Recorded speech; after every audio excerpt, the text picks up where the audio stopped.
খালি কি আহ আহ আহ আহ কেকেটুৱা আহ আহ এই আহি গ'ল কেকেটুৱাটো এয়া চাওক কেনেকৈ ধুনীয়াকৈ খাইছে বিস্কুট দি থৈছিলোঁ বিস্কুট খাইছে এতিয়া আকৌ লাড্ডু খাব দেই মই দেখুৱাই আছোঁ কেকেটুৱা আহ আহ আহ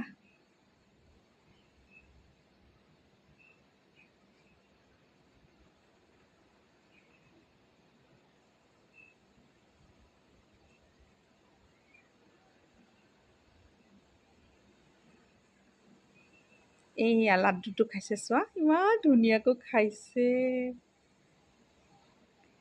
এইটো কেকেটুৱাটোৱে লাড্ডুটো খাইছে আইঅ চোৱা কেনেকৈ লৈ গৈছে দৌৰিছে মই মানে ওচৰলৈ গ'লোঁ কাৰণে লৈ দৌৰিছে